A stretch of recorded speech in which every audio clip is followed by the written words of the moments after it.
I, for one, don't mind a 45-minute bathroom trip. Not because I need to, but because actually I do need to. Autism can manifest in all manner of ways. Let's talk about 20 autistic traits in adults that often go unnoticed, even by the people who experience them. Welcome, my stars of Orion. Thank you so much for watching. I'm Orion Kelly, that autistic guy. I'm all about providing validation and support for autistic people and their loved ones. Here we go. 20 autistic traits in adults that often go unnoticed. Number one, let's talk about anxiety around new people or places. Do you feel uncomfortable, awkward, on edge in new environments or around unfamiliar people? Yeah, you're not alone. Now, for autistic adults, unfamiliar settings often mean unknown expectations, unclear social rules, and in most cases, way too much sensory input. So it's basically like trying to relax in the middle of a minefield. You might go to a new restaurant or cafe, and you're stressing the whole time about where do I sit? What will the noise levels be? How do I order? Meanwhile, the non-autistic friend you're meeting there is just super excited about the menu. Trait number two, do you use scripts or pre-plan conversations? Do you rehearse conversations in your head before they happen? Or do you replay them over, over, over? Dissecting every single word, sometimes from conversations from a decade ago. I do, yep, that's me. Autistic people often create mental scripts for social interaction. So it's our way of trying to pass as neurotypical, but it's bloody exhausting. For example, let's say you have a job interview. You may rehearse how you're literally just going to introduce yourself 30, 40, 50 times. After it's done, and you didn't do it like you thought you were going to do it, you'll spend the next 2 months, 2 years, 2 decades obsessing about how you said thank you and goodbye, and if that came across sarcastic, rude, friendly, I don't know. How did it come across? Let me think about it forever. But number three may hit hard. It's a discomfort with touch or physical greetings.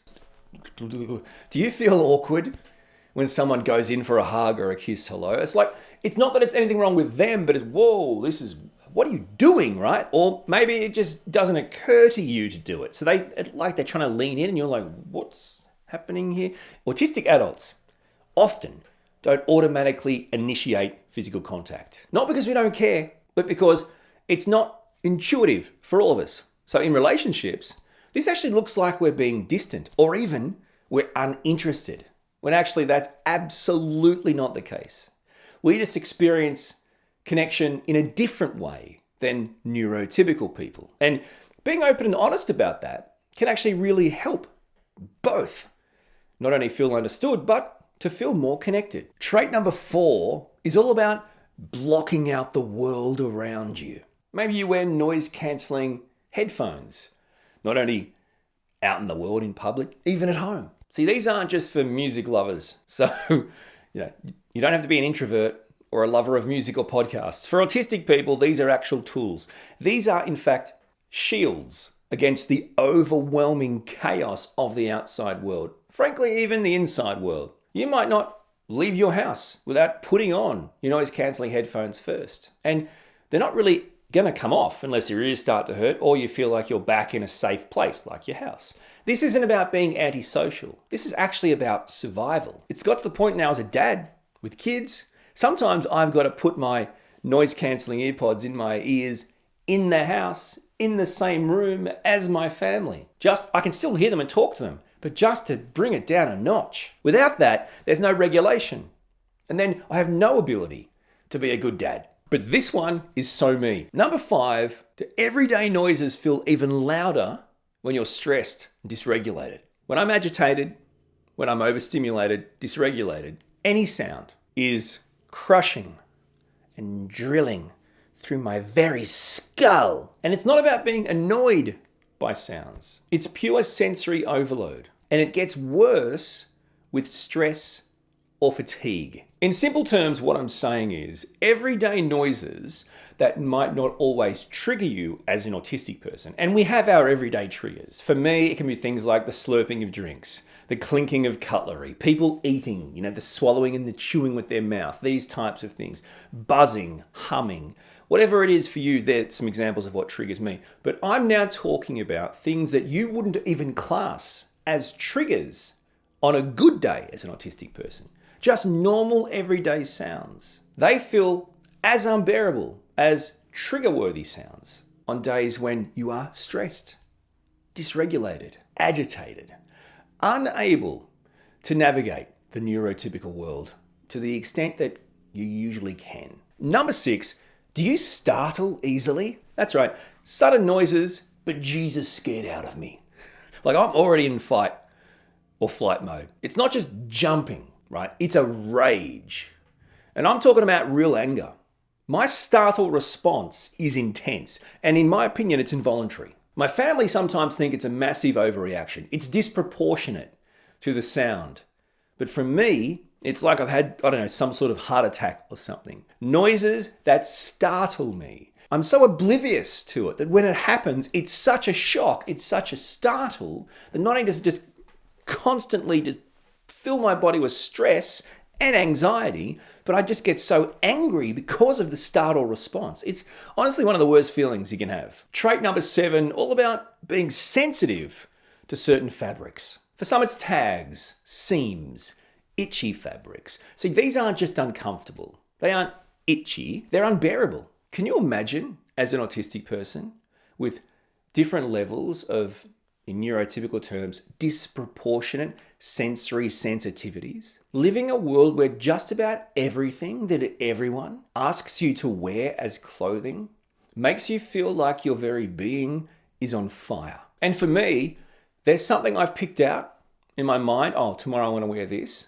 And then I put it on, but because of where I'm at regulation-wise in that morning, it feels uncomfortable. That totally kills the mood. That totally kills the energy, because now I can't even wear something I want to wear. Suddenly, this t-shirt is sandpaper.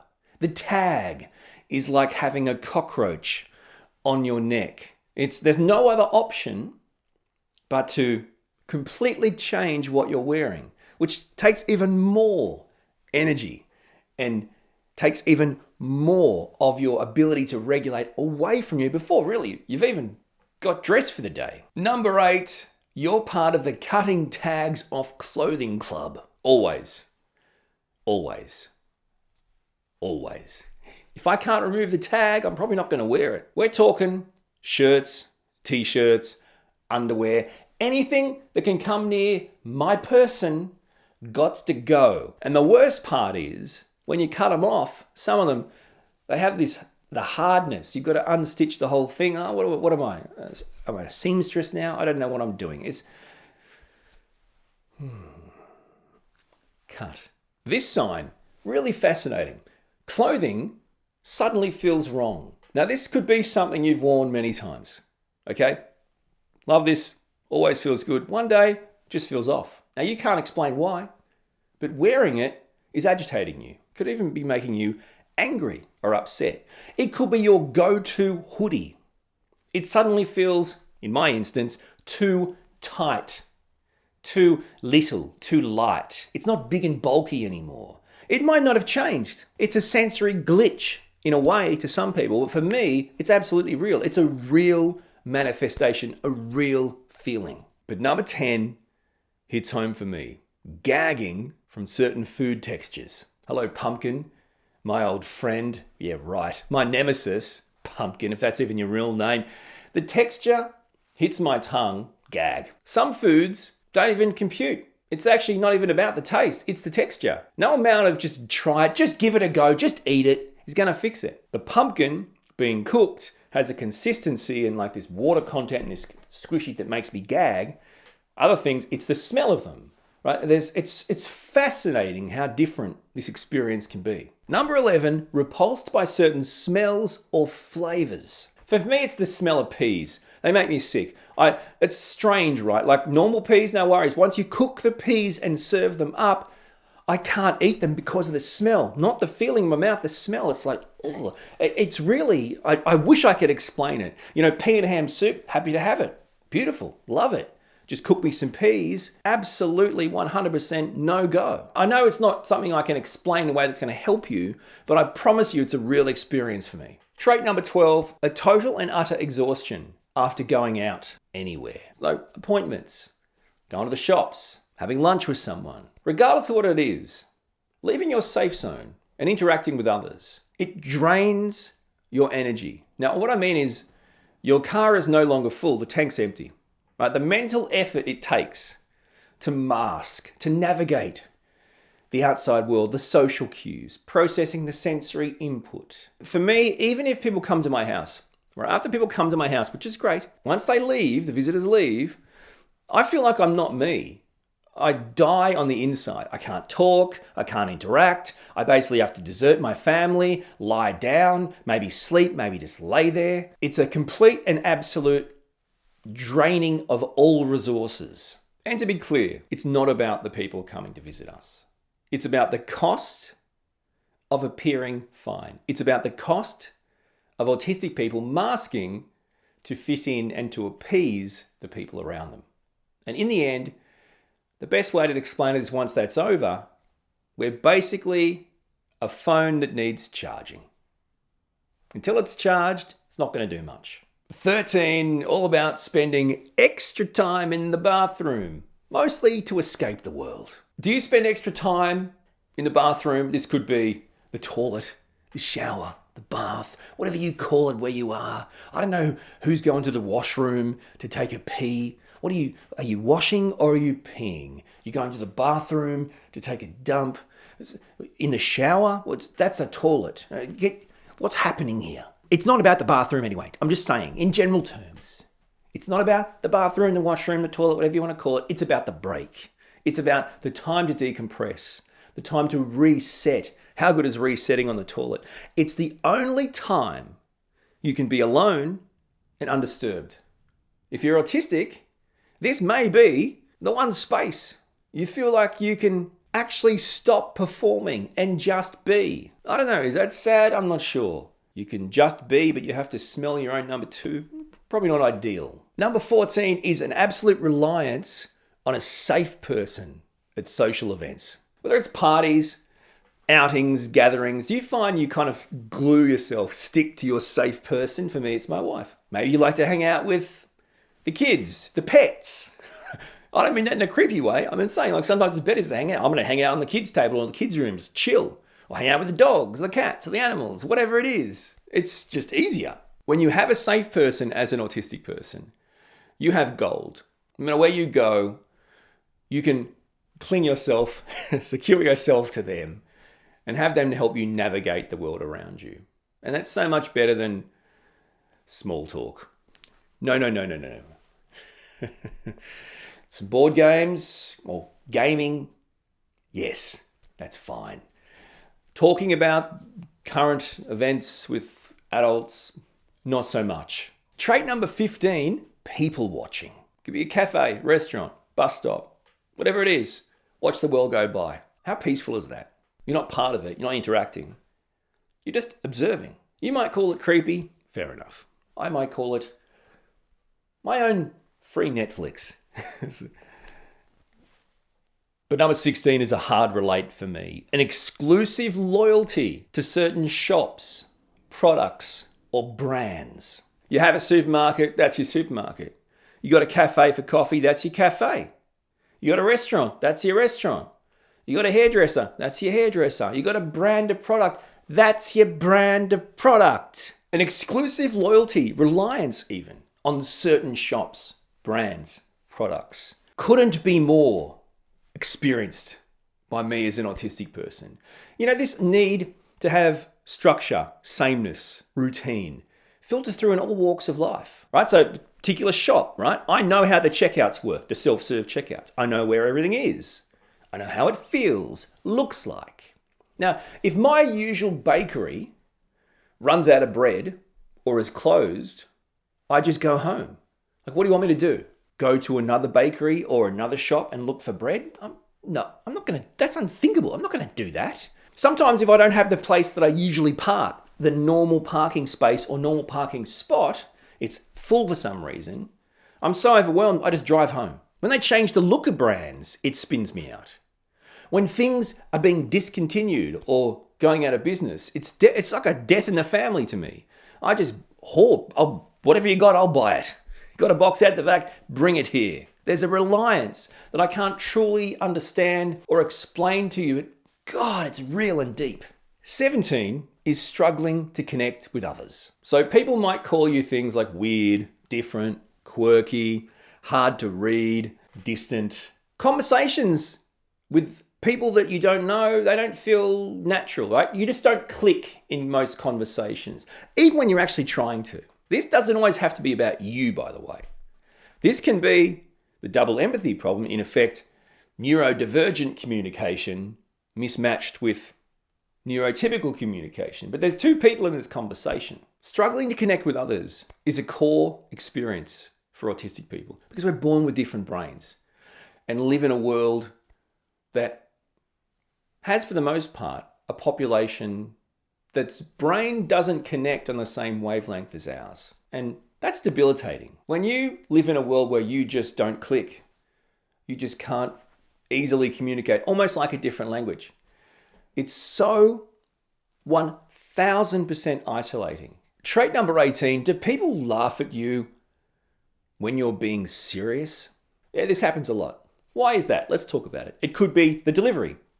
Autistic people can be quite monotone, dry. That can confuse people. It's a old school, dry British humor kind of delivery. Me personally, my dry, straight-faced kind of delivery in telling jokes or stories or trying to be funny or making comments that I think could be funny or even something serious confuses people. Like I could say something serious, people will laugh like that was a joke. I'm thinking that wasn't a joke. I'm not doing the humor. But then the reverse, someone might ask my wife, "Sorry, is he joking? Is that a joke? Are you joking?" No. This is just how I talk. Same face, same tone, different meaning. It's a fascinating experience that autistic people can have, and more reality TV is taking advantage of it in an unacceptable way. In other words, autistic people being autistic is somehow funny to the neurotypical masses. And of course, if that's the case, the neurotypical masses watch it, find it funny and cute and heartwarming, and then therefore it becomes mere content fodder for the neurotypical world, which is actually exploitation. But this sign is my life, constantly ending up in arguments without even realizing it. People will say things like, "Why are you arguing with me?" I'm thinking, hang on, wait, sorry, this is an argument? Because we weren't arguing in my mind. We were communicating. We were directly communicating. Oh, it's blunt. It comes off blunt. Others aren't used to having someone constantly question or challenge every little thing. This creates misunderstandings as a best case scenario. As a normal case scenario, people just hate you. This even happens with your own family. And again, I don't know how, actually it's every time. Every time when someone goes, "I don't want to argue," I said, we're not arguing. This isn't an argument. We're having a conversation. In my mind, I swear to you, we are having a conversation. I've got follow-up questions. Yes. I'm questioning things. Yes. What, to argue with you? No.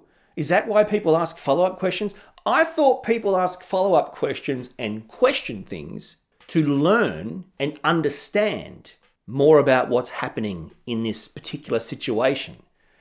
That's why I don't understand why neurotypical people always think if you have questions or question things or what they're saying, it's an argument. But their own premise is if you don't understand, just ask. Pick. I don't want to argue about this. And sign number 20, being told you're rude, blunt, or even unprofessional. Now this mostly would probably happen in the workplace or around this type of environment as autistic adults. See, professionalism is often just another way to say act neurotypical.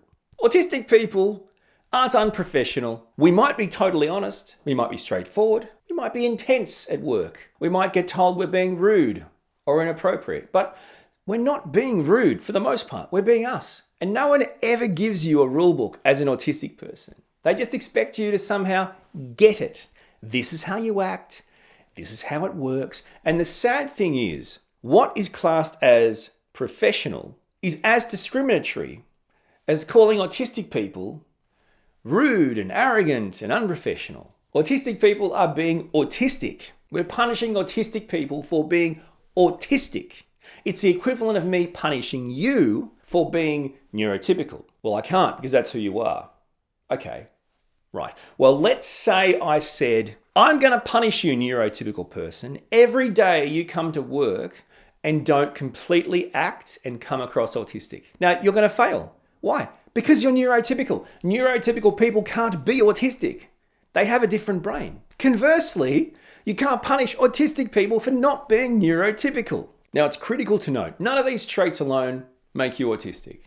But if a bunch of these feel familiar, you might want to explore that further. Find someone you trust and look in to meeting with a healthcare professional. And for even more insights, check out my video, 20 more autistic traits in adults you never knew existed.